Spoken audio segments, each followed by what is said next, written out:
They said the mountains of Colorado buried their secrets in snow, but on a storm-struck night in Rocky Pines, a battle-scarred veteran stumbled upon a scene no man was meant to see. A young ranger, bound and freezing, her horse collapsed beside her, still trying to shield its master. What began as a desperate rescue would unravel into something far darker.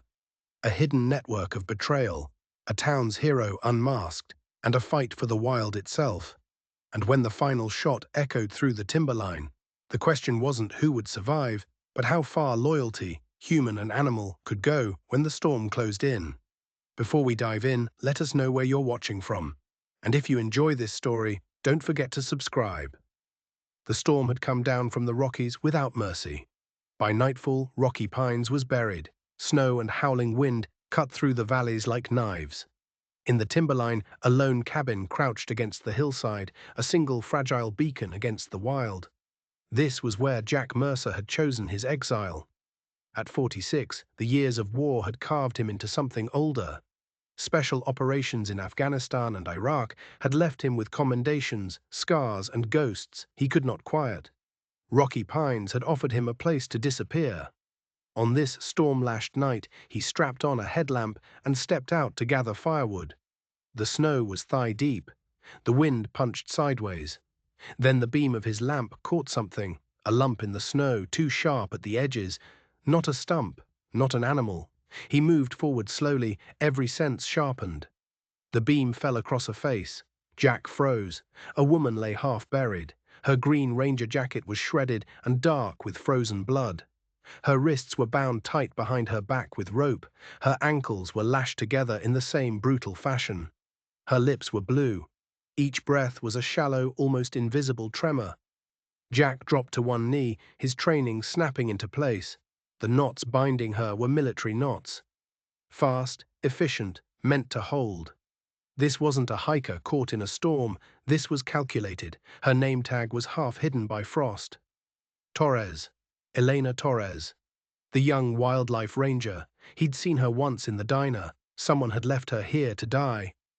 Beside her lay another shape, larger, shuddering faintly. A horse, collapsed onto the snow, its grey coat soaked, its sides heaving. All four legs had been bound with the same coarse rope. Even half dead, the animal had angled its body toward its fallen rider, trying to shield her from the wind. The image slammed into Jack. Soldiers huddled together under fire, one man leaning over another to take the rounds. That was loyalty, sacrifice, and here it was again, in an animal too stubborn to abandon its master. A flicker of light drew his gaze. On the cedar trunk above them, a sheet of paper was pinned by a knife driven deep into the bark. Jack yanked it free. The ink was smearing, but the words were clear enough. "This is what happens when you cross us." His jaw locked. This wasn't just cruelty, it was a message. He pressed two fingers against the woman's neck. A faint pulse stirred. He moved to the horse, slicing the ropes with his hatchet. The animal trembled violently, but drew a fuller breath. The storm pressed in, threatening to bury all three of them in white silence. Jack clenched his jaw. "Not on my watch," he muttered into the night.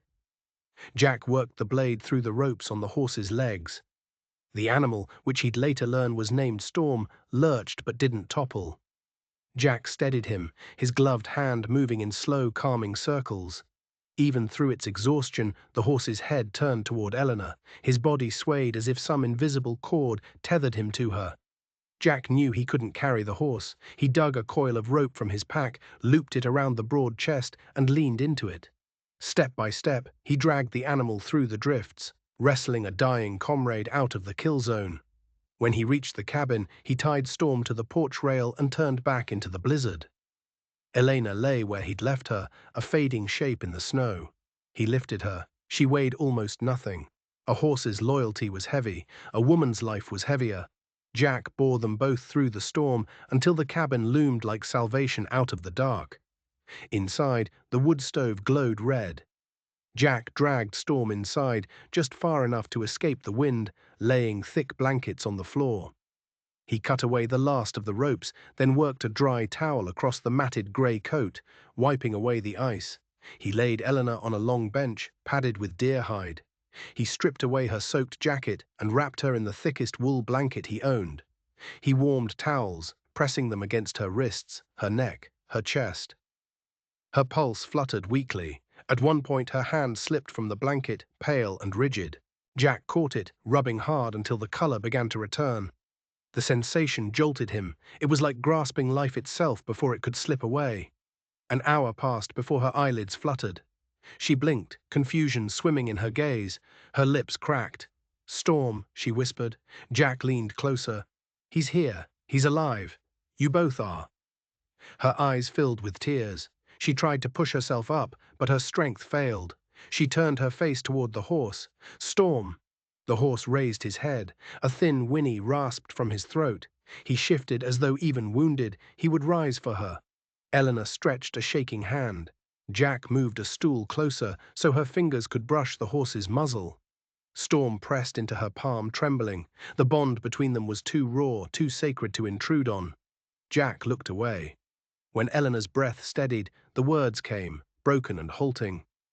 "They've been cutting the forest, rare pine, smuggling hides." Her throat caught.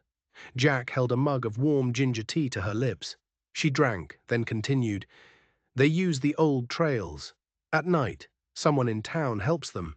Permits, schedules, covering the tracks." Her face twisted. "I followed the tire marks with Storm. I almost had them. Then they came out of nowhere. Too many. They left us in the snow. Like an example." Anger sparked in her eyes. "They think these woods belong to them. But not while I'm here." Jack studied her silently. He poured more tea. "Rest," he said, his tone heavy with intent. "You'll need your strength. This isn't over." For years he had lived only for silence, but now the silence was broken by a ranger with defiance in her breath and a horse too loyal to surrender. In that small cabin, 3 lives were now bound together, and they all knew the real storm was still coming. The storm broke by dawn. The world outside gleamed with a brittle silence. "I'm coming," Eleanor said before Jack could protest. She was pale, but there was steel in her eyes. "If they left us to die out there, I need to see it again." Jack didn't argue. He'd seen that look in soldiers who refused to be left behind. Storm trailed them, his limp pronounced, but he walked with quiet determination. They returned to the clearing. Eleanor faltered as her boots sank into the drift where she had lain. Jack set a hand on her shoulder. "We face it together." He crouched, reading the signs the new snow hadn't yet erased. Boot prints, heavy tread, size 11 or 12. Parallel grooves, something heavy dragged through the snow. Not a body. Crates, maybe. On a branch just above eye level, a scrap of fabric fluttered. Jack pulled it free. It was stiff, stained with a sticky resin, redwood sap. "They're cutting protected species out of the preserve," Eleanor said, her voice tight. Jack's jaw hardened. These men were organized, efficient. Storm snorted, pawing at the snow. He lowered his head, sniffing, then gave a sharp whinny and pushed forward into the trees. He led them to an old ridge trail. The snow there was compacted not just by hooves, but by tires. "I've seen trucks use this," Elena whispered. 2, 3 in the morning, headlights off. Jack studied the tracks, then the horse. "So this is their highway." Storm pawed the snow once, as if confirming it. Eleanor stroked his neck. "You're telling us, aren't you?" Jack gave a dry half smile. "Looks like we've got ourselves a scout." By noon they were in Rocky Pines. At Martha's diner, over steaming mugs of coffee, Elena asked the owner about late-night traffic. "Funny you ask," Martha said. 2, maybe 3 big rigs, always around 2:30 in the morning. No lights, no one stops them. Like they got someone waving them on." Elena leaned in. "Do you keep notes on deliveries?" Martha chuckled and slid a thick notebook across the counter. "Old habit." Elena flipped through the pages. Dates, times, license numbers. Every late-night truck had a permit number beside it. At the bottom of each page was a bold official signature. Sheriff Randall Briggs. Elena's breath caught. She pushed the book toward Jack, his eyes narrowed. "So the lawman's the one keeping the gate open," his voice was iron. The betrayal sat like ice in Elena's chest. Briggs, the town's hero, the man who handed out toys at Christmas. "He's not protecting us," she whispered. "He's protecting them." Jack's gaze drifted out the window. A deputy strolled past, his badge glinting. The law walked in broad daylight, and no one saw the rot underneath. "From now on," Jack said, his voice low, "we trust no one but ourselves." Outside, Storm tossed his head and gave a sharp, restless whinny. It was a warning bell no one else seemed to hear. Jack knew it in his bones. The real storm had only just begun. Back at the cabin, Storm grew restless. He pawed at the snow, his gaze locked on the tree line behind the cabin. He let out a low, insistent nicker. "He's still sore," Eleanor said, but Jack shook his head. Storm's body wasn't quivering with pain. It was braced with urgency. "He wants us to follow," Jack said, his mouth a thin line. They led Storm into the gathering dusk. The horse moved with surprising determination, his muzzle to the ground, sniffing a path only he could see. He led them deep into the woods, to a shallow hollow between two ridges. There, he halted and began to dig frantically, hooves pounding the snow. Jack and Eleanor dropped to their knees beside him, clawing at the frozen ground. They uncovered a heavy tarp. Jack peeled it back. Beneath it were rough-hewn crates. The moment he pried one open, the stench of resin and rot burst upward. Inside were slabs of redwood, still bleeding sap. Another crate held bundled hides, matted with old blood. A third held thick ropes, identical to the ones that had bound them. This wasn't just theft, it was butchery. In a corner, Elena found a small bundle wrapped in waterproof sheeting. She tore it open. Inside was a ledger. Neat rows of dates, times, routes, and initials. An entire operation laid bare in careful script. "This is everything," she whispered, her voice strangled. Jack took the book. He scanned the columns. Times matched truck movements, symbols marked drop points. This wasn't just a group of poachers, this was run like a military op. His gut coiled. Whoever ran this wasn't just a smuggler. They were a tactician. Beside them, Storm snorted and stepped forward, standing guard over the crates. Even the horse seemed to know what they had unearthed was more than evidence. It was a declaration of war. They covered the crates again, taking only the ledger and a few samples. As they walked back, the wind moaned through the ridges. Back in the cabin, Eleanor's voice was steady, despite the tremor beneath it. "They won't stop, not until we make them." Jack didn't look up from the rifle he was cleaning. "They're already coming," he said. The first warning was a faint crunch in the snow that didn't belong to the wind. Storm's ears shot upright. He lurched to his feet and shrieked, a high, piercing neigh that split the night. His hooves pounded the planks, an alarm no man could ignore. "Down!" Jack barked, shoving Eleanor flat against the floor. A gunshot shattered the window above the table. Outside, figures shifted between the trees, dark shapes against the snow. "7," Jack muttered. "Too many." He moved fast, stringing thin wires and tin cans around the cabin's perimeter. He shoved a revolver into Elena's hands. "Stay low. Shoot only if you have to." A faint clatter snapped the silence, a boot catching a wire. Jack pulled the trigger. His shot slammed into a pine inches from a man's head. Chaos erupted. Muzzles flared in the darkness. The cabin walls shuddered as bullets thudded into the logs. Eleanor crawled to the window, aimed, and fired. A man collapsed with a howl. Storm screamed, his hooves hammering, his body angling between Eleanor and the shattered glass as another round punched through. The bullet whistled over her head. She was alive only because of him. Jack slipped out the back door, vanishing into the shadows. He moved low and fast, circling. A man rushed him from the flank.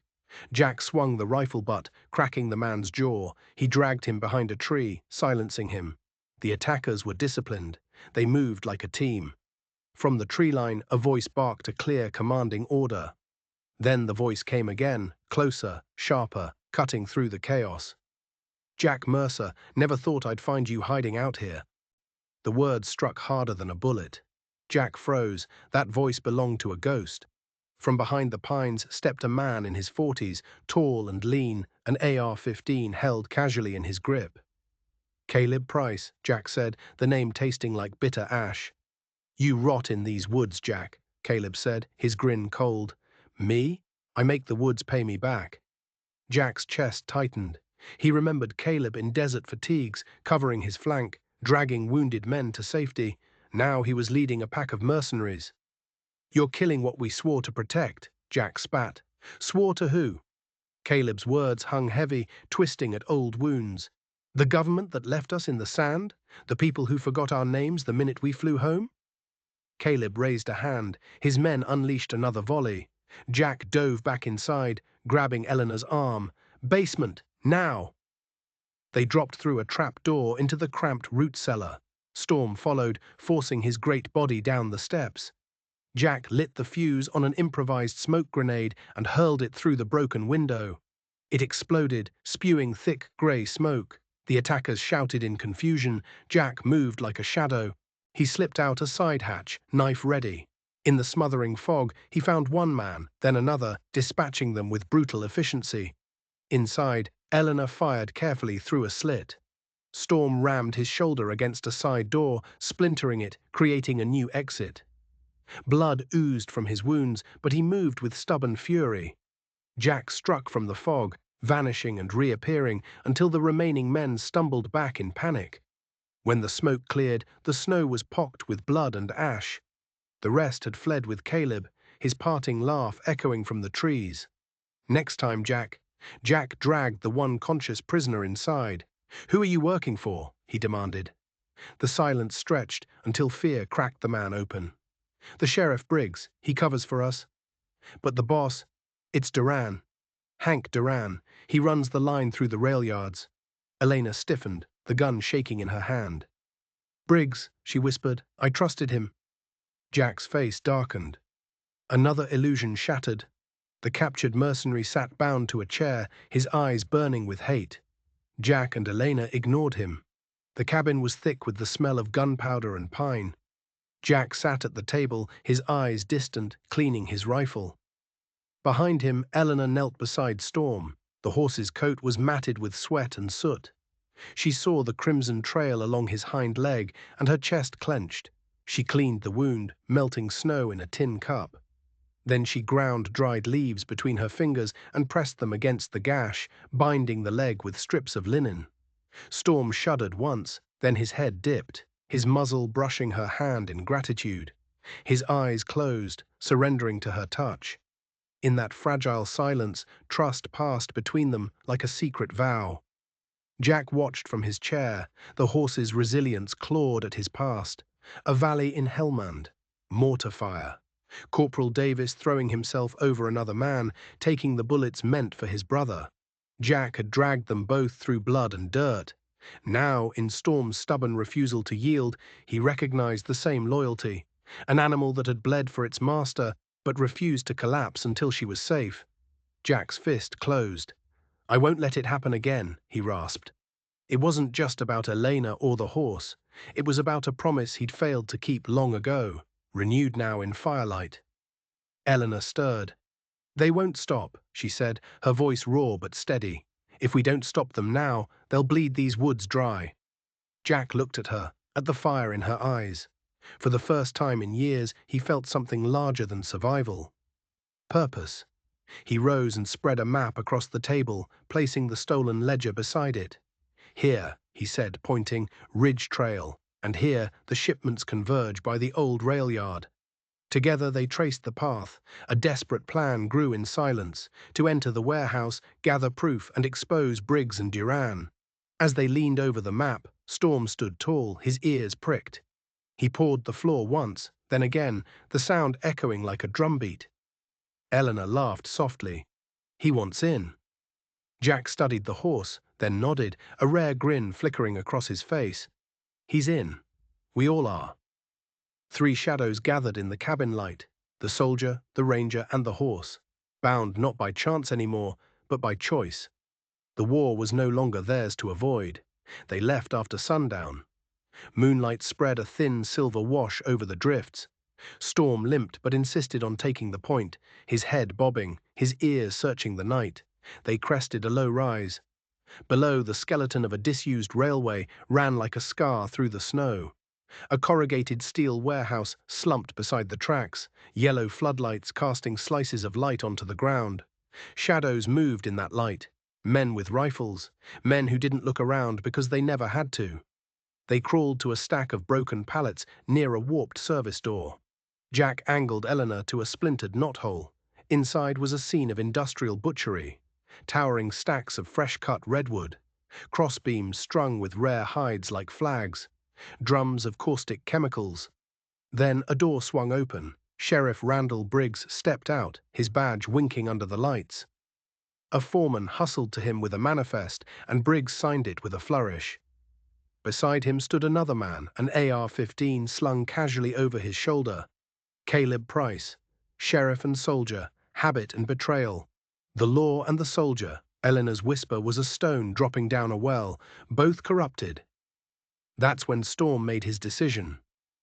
A bright, sharp whinny split the dark, ricocheting under the steel roof. Head snapped up. A worker dropped a strap.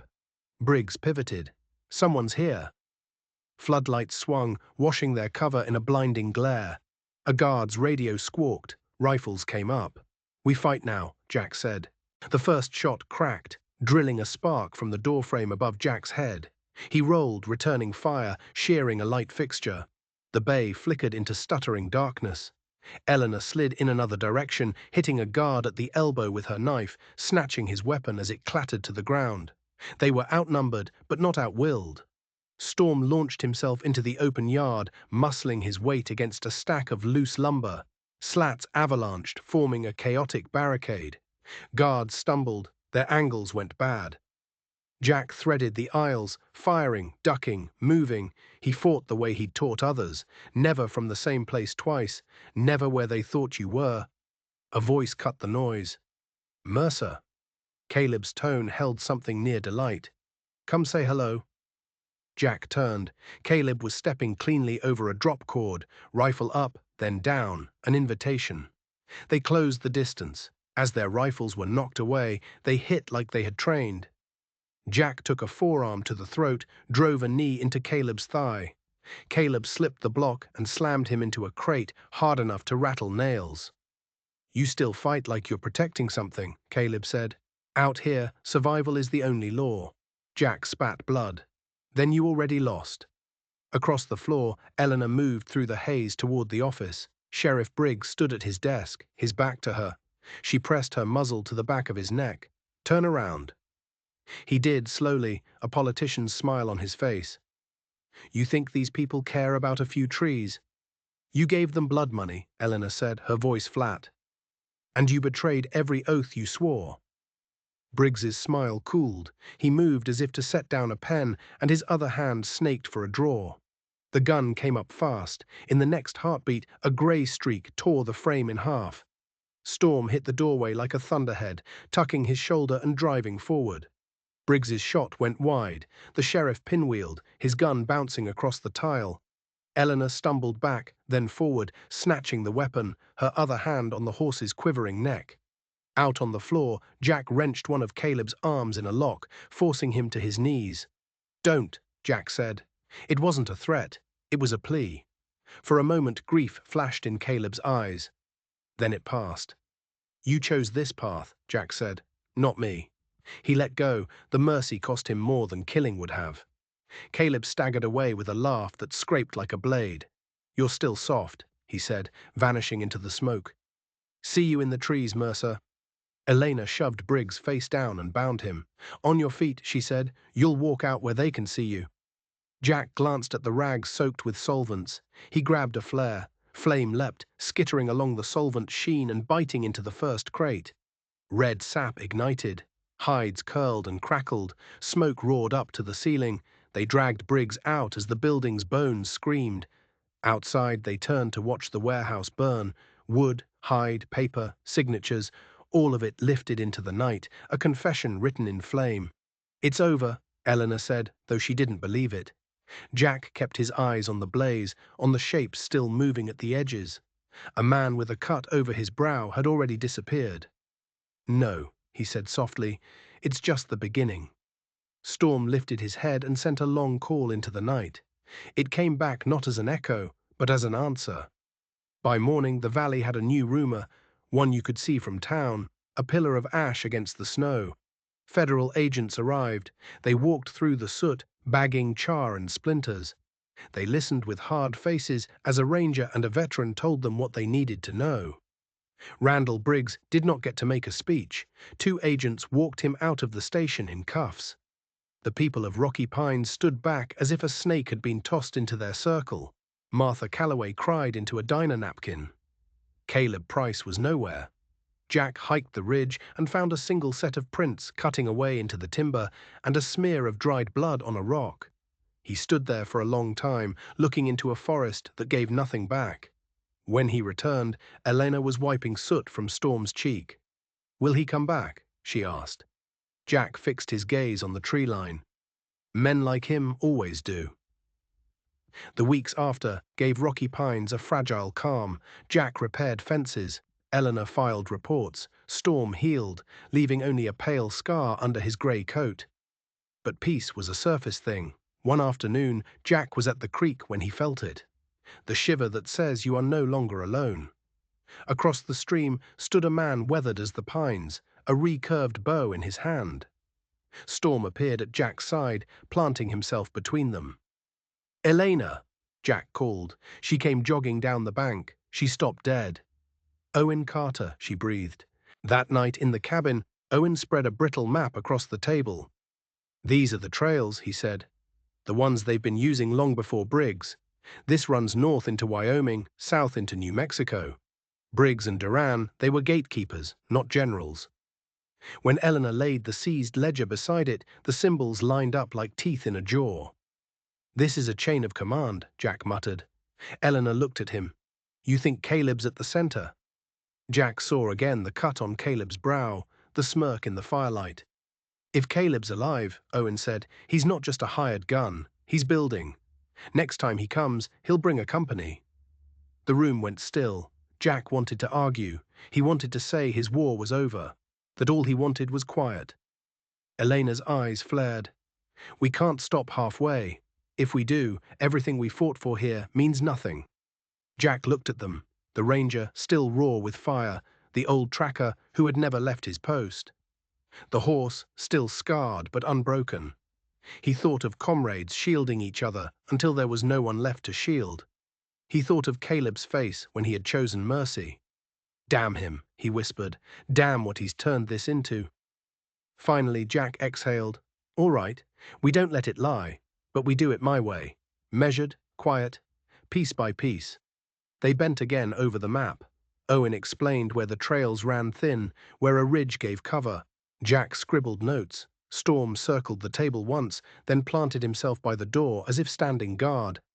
"Seems we've got a fourth member of this council," Jack said with a dry grin. "More than a member," Eleanor replied. "He's our eyes." The lamp hissed. The fire burned down. Outside, the pines whispered. Inside, 4 lives were now knotted together by fire, betrayal, and a war not yet finished. Jack's hand rested on the map, on lines reaching west like scars on the land. His voice was steady when he spoke, his eyes already walking those trails. "Then the war isn't over," he said. He glanced at Owen, at Elena, at the horse who had refused to fall. "It just moved west. Thank you for staying with us until the end of this story. We'd love to hear from you. Share your thoughts in the comments below and let us know your favorite part. If you enjoyed the journey, don't forget to like, share, and subscribe to our channel for more captivating stories like this one.